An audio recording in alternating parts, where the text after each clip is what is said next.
Nathalie, offre-nous des bonbons s'il te Oui, plaît. c'était une époque où on nommait les bons becs, c'est ça? Du bon bec de compète. Ah ouais. Marc, vous aimez les bonbons?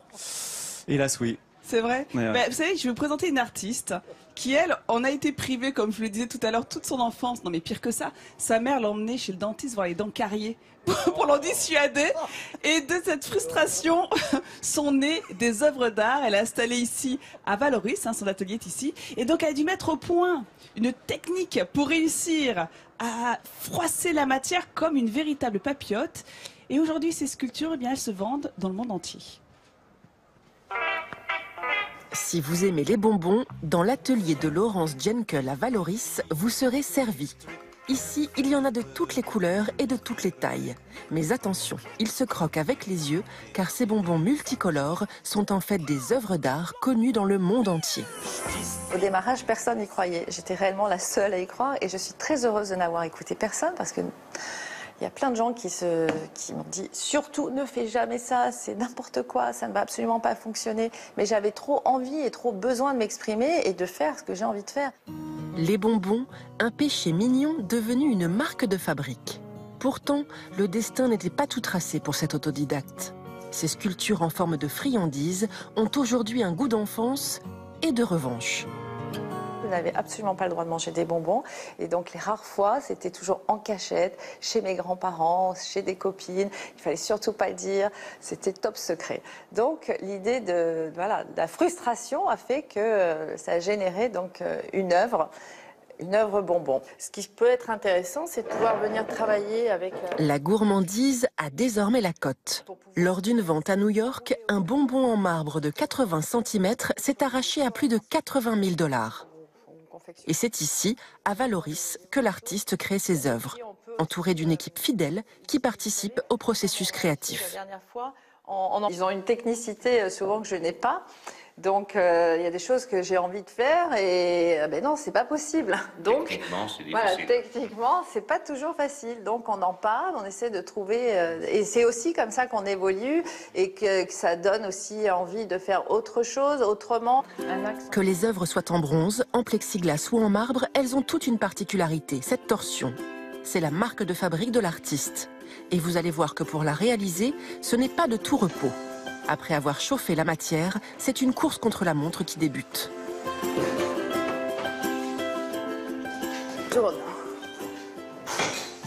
Voilà. Bien centré.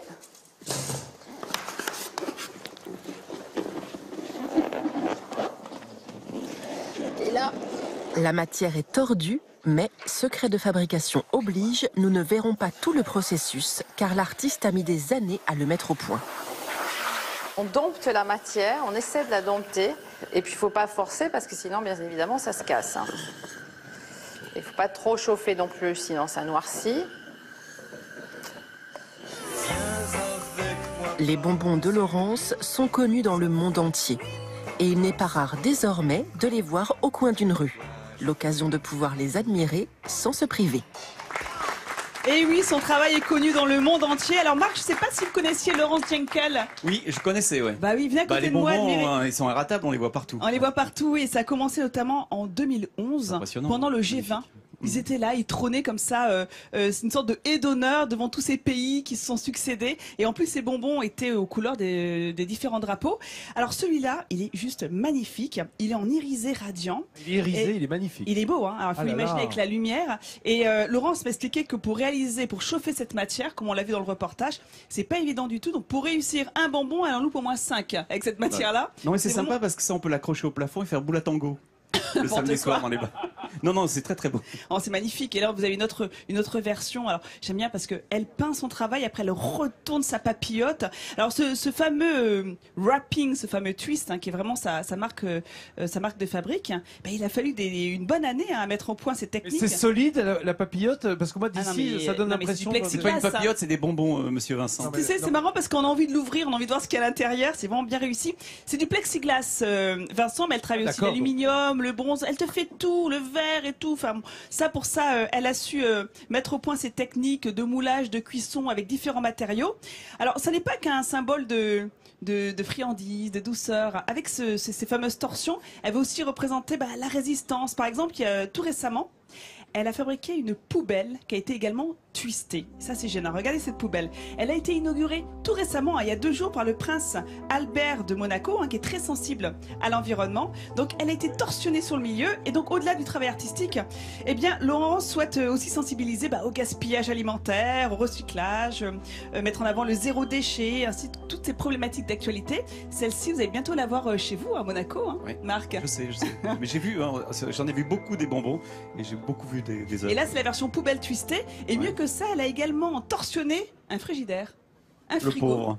Le pauvre. Regardez le résultat là aussi, c'est magnifique. On dit torsionné. Elle a torsionné son frigo, toujours au même endroit, tu vois, c'est vraiment la signature de Laurence. Et elle a réussi ce tour de force de magnifier un objet utilitaire en œuvre d'art. Et là encore, c'est une belle performance artistique. Et c'est une nouvelle façon d'alerter sur la faim dans le monde. Donc pour cela, l'idée, c'est de serrer la ceinture à un objet que l'on connaît tous et qui fut pendant longtemps un symbole de réussite sociale. Donc la démarche, elle est artistique, mais elle est également intellectuelle. Et Laurence, d'ailleurs, elle est avec nous en plateau. On lui fait un petit coucou. Merci beaucoup d'être venue. Bonjour Laurence. Attendez, Laurence, Et je vous donne un bonbon. Je voudrais abréger vos souffrances. mais justement, c'est grâce à ces souffrances qu'on a toutes ces merveilles. Et juste pour finir, prochain événement très important à partir de novembre 2017. Je vous laisse nous dire où. À New York. Exposition Wow. sur Times Square et Broadway pendant 1 an. Un endroit où passent chaque année 80 millions de personnes. Encore un bravo, Laurence, vous êtes notre Nathalie. porte-drapeau. Oui, au-delà de Excuse-moi, nos je voulais quand frontières. même poser une question. Ici, c'est quand même la patrie, on va le découvrir, de la céramique et de la terre cuite, Valoris. Est-ce qu'il y a des bonbons en terre cuite aussi? Oui, absolument. Je t'ai dit Voilà. qu'elle maîtrisait toutes les matières. Et voilà, toutes les matières. Et pour ceux qui souhaitent en savoir davantage, on mettra tout sur france3.fr. Encore un grand bravo, Laurence. Et puis en plexiglas, c'est bon pour les dents. Les bonbons comme ça. C'est ça la différence. Vincent, avec le Vincent, toutes les matières, et c'est laquelle qu'elle préfère? La ouate, bien sûr, le bonbon. Papala. Ah bah voilà, ça c'est le top 50, c'est en toi, tu n'y peux rien.